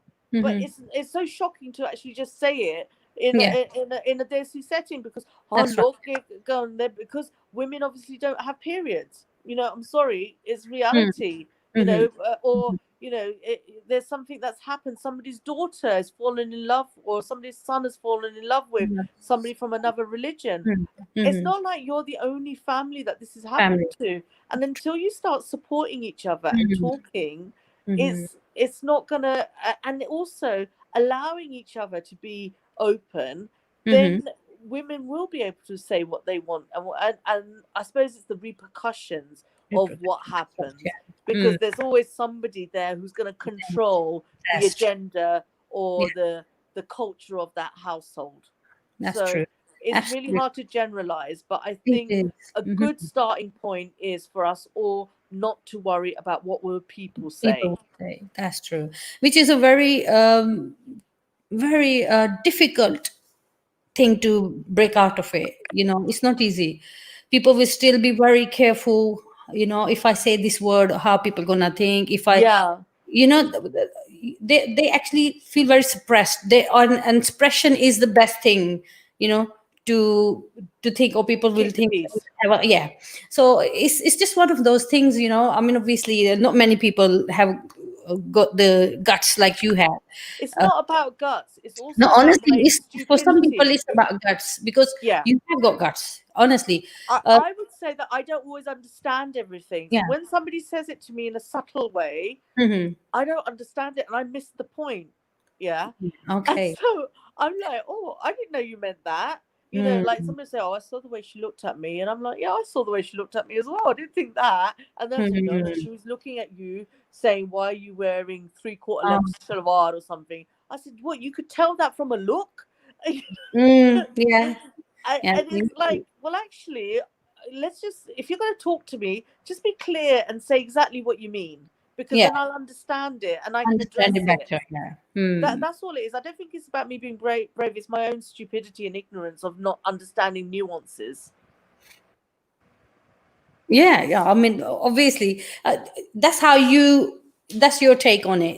How you are. That's what you are, and you're not gonna take no bullshit for whatever you feel or how you feel. You're gonna say it, or I think this is the best way. And looking at you, how much you have achieved, in different sections of life. You done what you felt you wanted to do, and you was happy to go ahead with it without thinking what other people gonna say. So this is where Well, you. yeah, and I Mm. think I was very loved. So Love, yeah. love is important. I know my biological father loved me. He just didn't know how to be a good father. He never laid a finger on me, never hurt me. He was my mate. So I had really good role models, even in the Pakistani family. You know, he used to make roti, he was a good cook, you know, and he used to work in a factory, he was illiterate. So all those things that, you know, one would assume, oh, she's a posho from, you know, whatever, privilege. I am. But I'm also from a working class background of Jats from, you know, Mandi Bawaldeen, who if you say something, they'll kill you. You know, if they don't like it, they'll kill you. And I can understand Really? women. Yeah, my family are known for it. So what you do is women won't speak out because No. the ultimate threat is death. Yeah. You know, and I'm not being flippant. I'm not being casual, and I'm not exaggerating. For some people and women, that violence is there as well to control them and keep them in check. And where it's instigated from, or you know, so it's not just an easy let's be brave and speak out. There are consequences for Consequence speaking you out. have to pay, yeah. And from a very young age, I've had death threats against me. Really? Yeah, and it's Well, from fine. your own family or from other Yeah, people? from my own family, and the Oh. police. You know, the police have sort of kept a check on me and stuff like that. And when things happen, I have to report it. But it doesn't. I could either live in fear and stay back, and I've learned that actually, when we die, or it's my little philosophy, is that yeah, I think people will be sad. Oh, Yasmin was a good laugh, or she was, you know, they'll be sad, but 2 weeks later, people will get on with their lives and everything will be fine. I just think if someone's going to kill me, just make it quick so I don't feel the pain. And I won't know any better because I'll be dead. So, so that's given me sort of a way of thinking I'll make the most of it. And so when you say you do so much, I think there's so much to do. I don't want to miss out. I've got FOMO. I want to do this. I want to make jewelry. I want to design clothes. I want to go out, have a good time. I want to learn about Sufism. I want to learn to cook. I've got these books on the, you know, there's all this stuff going on in my head that I want to do. Now, if I was like, oh, you know what, if I step out, somebody's going to do this or that to me, which, you know, when my first play came out and we went back to my hometown in Bedford, the local boys that were members of the youth club that I used to run were like, you're a slag, you're a slag. And, you know, they would say stuff like that. Really? Why have you written about this? You're a slag. Oh my God, we've seen you in the papers doing that. And you think, okay, am I a slag? If you think I'm a slag, I'm a slag. What's the big deal? It doesn't By make any saying I'm a difference to slag, you. you're implying that I sleep around. And then, you know, one guy got really, really kind of extreme, and it was getting a bit kind of. And I said, well, okay, you're saying this, but if I could just say that when I was a teenager, your dad was a taxi driver, and he used to hide us in the back of his car, you know, to take us somewhere so that we didn't have to pay, but in the hope that somebody would talk to him, and we used to just like grass him up to the taxi office. You know, it's just like there's all your own baggage, people's baggage that comes out to you, and you just think, well, if I let it hold me back, then what can they do? Because they've got more to lose. And I'm sort of really well protected by the police. I've got a lot of support, and I think, you know, they know who the main people are that want to deal with me in whatever way. So if anything happens, their door, their address is the first one that they'll go knocking on. So you're still under these threats? Nobody makes threats anymore like that. I mean, just recently, you know, I was at a relative's funeral, and my evil ex-stepmom was there, and we had a bit of an altercation, and she said, oh, madam sabak sahadi andi, or something, and you're like, acha, you know, I wonder what sabak that is, darling. You know, the things you've done. And I just said, well, let's see. But obviously I have to check in with the police and just say, oh, I had this altercation, and there's nothing of it, and they just keep a log of whatever's going on. And it's fine. It's fine, doesn't affect me. And you know, not all Pakistanis are bad. It's just, no, of course, unfortunately, my stepmom and my stepbrother are the worst people I've ever come across on the planet. Other than that, everyone else is just amazing. I think there's nobody's got any bad in them. Oh, good. Did you send them this link? so they can hear your program. I haven't sent them the link because I don't know their number, but I'm Okay, sure if that's they all right. heard Yasmin was on the On the show today. radio, Good. pura Ilford Hill jana. Also, Ilford which we run, then people. हाँ Okay, then they got you. Okay, Ilford is that's it. मैं Yeah, you know what I think? I think okay, fine, but there'll yeah. be other women going through Mhm. this, Absolutely. Yeah. and if I don't, I've got privilege and I've got protection, and if I don't speak up, Hmm. and it's boring for me sometimes as well because you think, oh, here she Hmm. goes, and sometimes you think, oh, she's making it up, झूठ बोल दिया है Really? हमें, Yeah. yeah, Because looking at you, people wouldn't think that you went through so much, honestly, because the way you are bubbly, talking, laughing, having good time. But this is the first time I knew your really. yeah, because we never got because we was when we in the event. Yeah, I suppose we meet Event, on yeah, social occasions. that's right. Yeah. Yeah, रोना धोना नहीं कीता जे. Nikita, this is like something I didn't know about your childhood or your parents' side and all that. But I'm glad we have this show with you and we're talking about it because, as you said, there are gonna be so many women or so many people who are gonna be relating with you right now. They're thinking, oh, this is what happened to me as well. I'm so glad that she's talking about it. Maybe they haven't got this freedom to talk to. Yeah. Yeah, And or they're not mentally in the right place. that's right. I Mentally, mean, they're not I've had strong years enough of to talk about therapy, it. so Yeah, yeah. you know, No. This is why this platform is so important to me to bring people like you who can talk. The reality. You're not gonna beat around the bush. You're not gonna hide any facts because most of our time, our Asians especially, they don't like to talk about their personal experiences, especially if they had a bad experience in their life. They always would like to keep it covered and they don't want to say the name.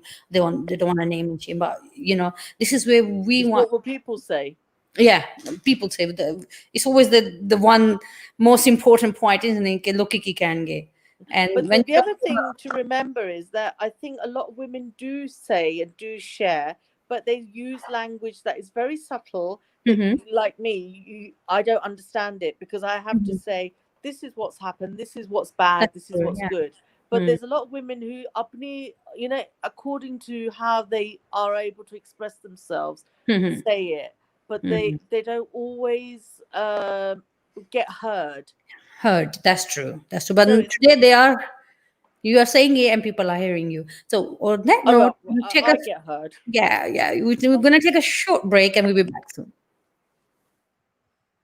Manjaro's Restaurant Ilford, the ultimate dining experience. Try our signature Parmesan chicken or our exclusive chicken supreme. Our recipes are based on a blend of African and Caribbean flavors. Check out our extensive menu online at manjaros.co.uk. Come and visit us at 213 to 215 Ilford Lane, Ilford, or call 0208 514 4455. Manjaro's. Tasting is believing. As we open things up again, how do we keep safe?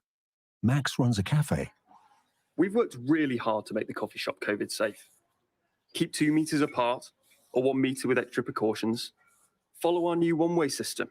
Use the extra hand sanitizer and try to stay at your table as much as possible.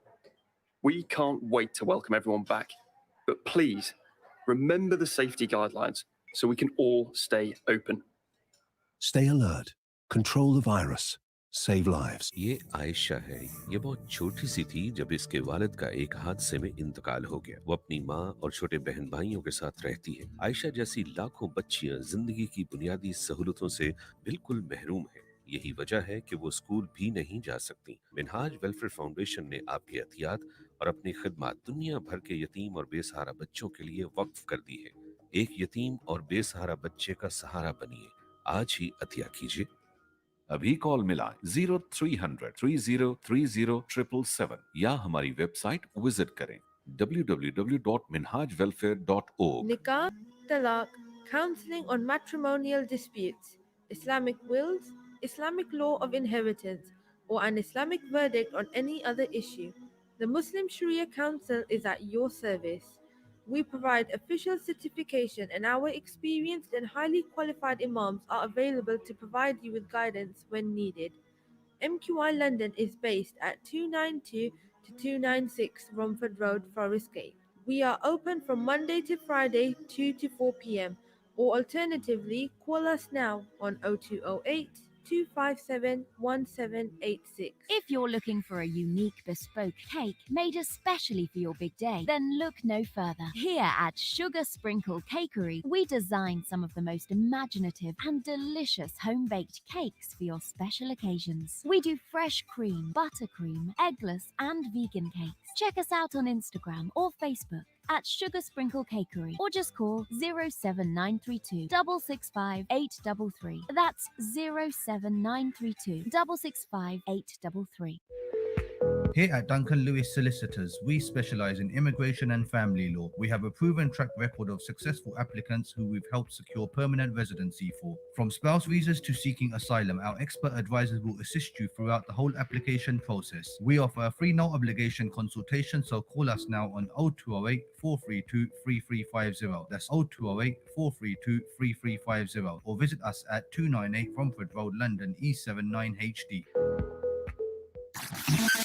Revive FM 94.0.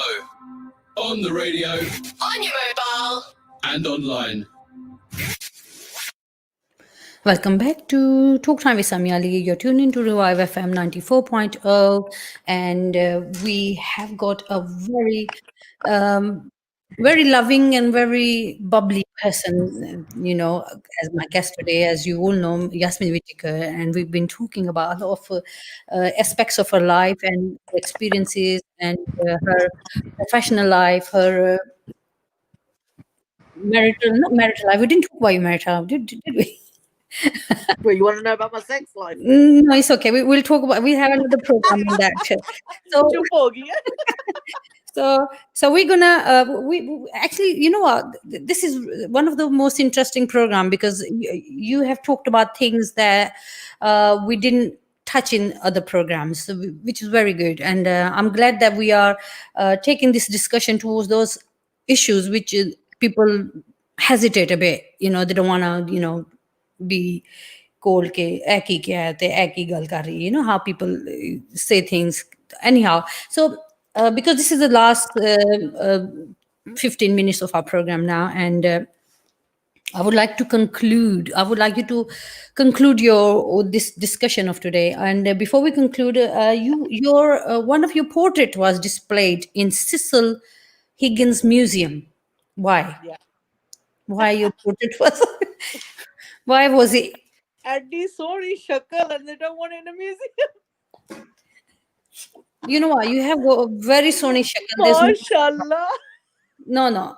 You're a very, very beautiful lady. No, I'm not fishing. Thank you. No, but you are very beautiful. लेकिन ऐ दसो कि ताड़ी उथे Higgins Museum में why they had a portrait there. Please explain it to me and to our audience. There was top 60 women. Yes, 100 years of suffragette. The suffragette movement, Yeah. and it was the anniversary of the suffragette movement starting, and they were looking at powerful women, influential women, and Cecil Higgins Museum in Bedford had an exhibition on women who'd made a difference and a change. And so our portraits were put up, and in terms of arts and community, I was one of the people. They had to sort of choose 60 women, and so I came under arts and community, and I had to put my booty. It was a selfie that I took in the office. All right. Yeah, and then they sort of did an autobiography, and they curated this kind of women's lives kind of project at the museum. It was really interesting, actually. It's an honor and a privilege, and now I can say I'm a museum piece. And I think my play Bells is also in the theatre museum in Covent Garden, and a set of my gungru that we used for the play at that museum as well. So that was about celebrating women's achievements, and I grew up in Bedford, so it was like my contribution there, which I was very honoured. An ex-colleague of mine who's working at the museum had approached me, Pauline Stepney, I thought she didn't actually like me, so I was like, "Oh, all right. Are you Mm-hmm. sure? Is this a joke?" And then it was like next thing, actually, the committee have decided that they had obviously had a selection of women, and they wanted to put me in there. Wow, that is an honor. And It is an honor, and it is an honor for our community as well to have a woman like you who's been, you know, out of how many ladies they had to choose? 60 people. 60 women in Women, total were in the exhibition. So there All was like, right. I didn't come under the sports section. There was a sports section. There was industry, journalism, business, medicine. So there was lots of fields, and I came under the community and Community, arts and culture. art and culture. So that's a big achievement. Honestly, It is. yeah. I don't know about it's an achievement, but it's a It nice is. recognition. It I is think recognition achievement. is important because it just fuels you. And as much as one pretends one doesn't have a huge ego, the ego needs a massage. And I like a massage whichever way it comes. So. Mhm. Okay. Can I Yes. just say something Yeah, just on sure, the sure. inside, Please. because I know it's the last 15 minutes, but one of the things, we're central London based, but one of the things that is that the two areas that we haven't really concentrated on, and we think there's a demand, is Manchester and Bedford. So Insan Culture Club is sort of branching out a little bit. And in terms of Manchester, there's a place called Hayward, and we're exploring the possibility in an ice cream parlor called Delights. So, Okay. and I was going to do the interview from there, Yeah, but I you thought will once the do it from there. milkshake machines go, it'll be too noisy. But in Delights, we're looking at doing some work with the local communities, Rochdale, part of Manchester. So with under 10s, and looking at South Asian mothers, young mothers, literacy, art, culture. All right. Because you asked about the young people, That's right. Yeah. and how they enjoy the arts. And I just think it's a nice little pilot satellite space for Insan Culture Club to develop something small and test the waters with working with young children on the Insan Culture Club side and their parents, and looking at art and culture that way. Excellent. So Delights, yeah. Rochdale, Manchester, Delights. it's called like Hayward, the area, All right. HEYW. And I'm not advertising the ice cream parlor, but No, I'm you're not. advertising, please support Insan Culture Club, Insan because Culture. we do want to do something. And Delights have been an amazing team to work with. So, and they're into looking after young people's minds. And whereabouts in Birmingham? You said Birmingham. But not Birmingham, Bedford. Oh, Birmingham, I Bedford. think, has a lot of amazing arts workers, All a right. lot of community stuff. Mhm. It's a very well established stuff. But in Bedford, In Bedford and Manchester. we're looking at Black Lives Matter in Mhm. Bedford, and we have somebody called Sophie Lendor who's going to be heading up the Black Lives Matter, but is looking at Black Lives Matter from a South Asian perspective, because I think in our Pakistani communities and our South Asian communities, we are quite racist, and there's a lot of racism that goes on, and it's about understanding where that racism comes from, why, looking at our colonial history, looking at art and how we're represented in literature, all those sorts of things. So we'll be looking into having a hub somewhere in Bedford as well, and there's a amazing restaurant called Herd, which is a burger bar in Bedford on St Cuthbert Street, and we'll probably be starting our pilot off there. So it's Delights in Manchester, in Hayward, and Herd in Bedford on St Cuthbert Street. With And if you Sophie want Lendor. to give a bit of information about London as well. London, we're all over the place. London will be doing events galore. And one of the things that we're doing during lockdown is our cabarets. And we've got amazing lineup. And some of the people. Is there any event coming, in a few weeks? I'm working on it because, like I said, that this is the first time I've applied for funding. Yeah. Because online, I can't pay artists without selling tickets. And I think people are so zoomed out with people on Zoom calls all the time That's that true. to offer something that is a paid thing is going to be such a hard sell. So I just want people to experience some of our cabaret events, and we'll be covering thematically. Each cabaret will be, say, Black Lives Matter.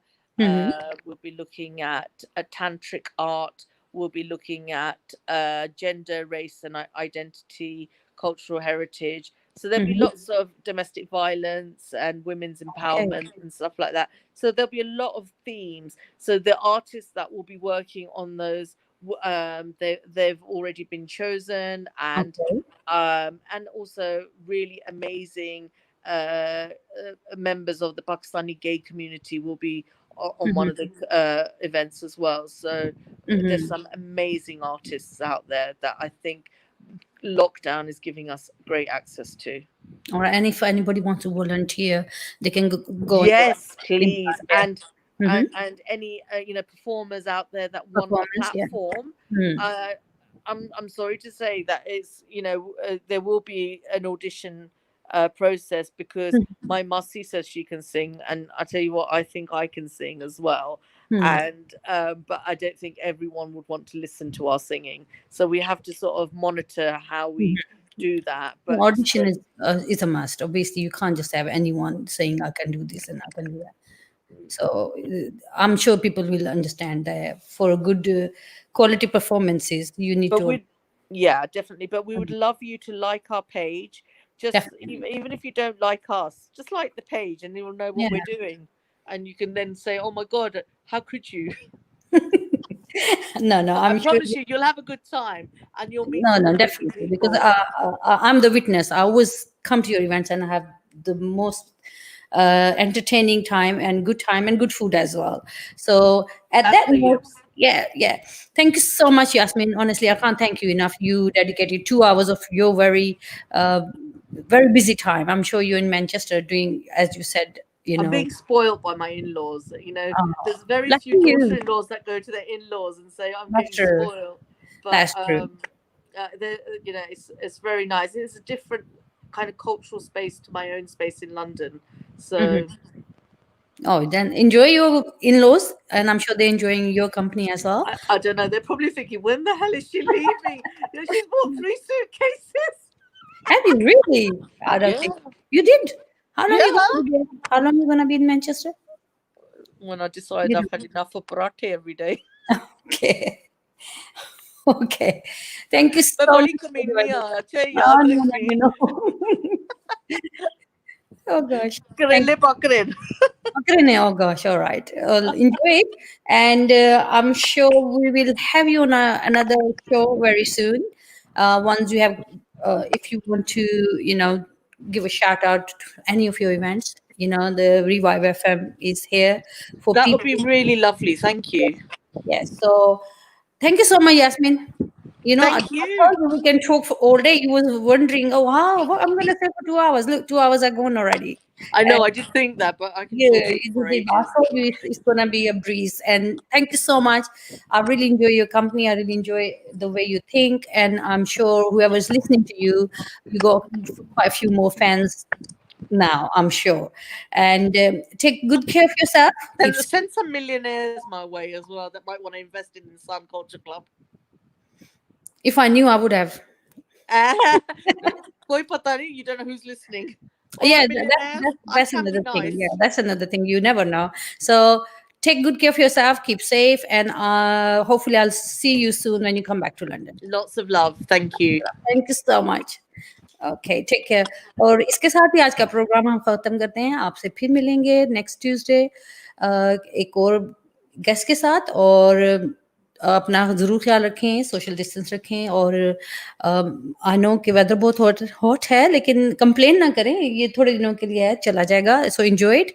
And इस note के साथ खुदा हाफिज़. Let's get back to the way we were.